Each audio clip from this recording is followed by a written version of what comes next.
ഇന്നൊരു വഴുതനങ്ങ കറിയാണ് കേട്ടോ. അപ്പോൾ അതിന് എന്തൊക്കെ വേണമെന്ന് നോക്കാം. 2 വഴുതനങ്ങയാണ് എടുത്തിട്ടുള്ളത്.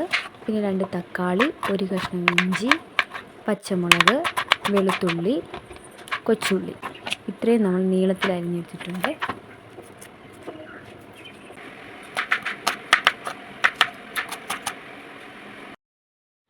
അല്പം എണ്ണ ഒഴിച്ച് അത് ചൂടാകുമ്പോൾ കടുക് പൊട്ടിച്ച് അതിലേക്ക് കൊച്ചുള്ളി അരിഞ്ഞത് ഇട്ട് കൊടുക്കാം.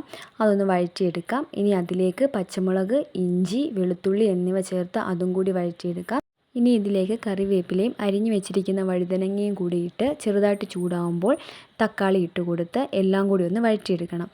ഇതിലേക്ക് മഞ്ഞൾപ്പൊടി, മുളക് പൊടി, മല്ലിപ്പൊടി എന്നിവയിട്ട് നന്നായിട്ട് മൂപ്പിച്ചതിന് ശേഷം വാളൻപുളി പിഴിഞ്ഞ് വെച്ചിരിക്കുന്ന വെള്ളവും കൂടി ഒഴിച്ച് ബാക്കി പച്ചവെള്ളം കൂടി ഒഴിച്ച് ആവശ്യത്തിന് ഉപ്പും കൂടി ചേർത്ത് ഇഷ്ടമുള്ള രീതിയിൽ ചാറാക്കിയെടുക്കാം.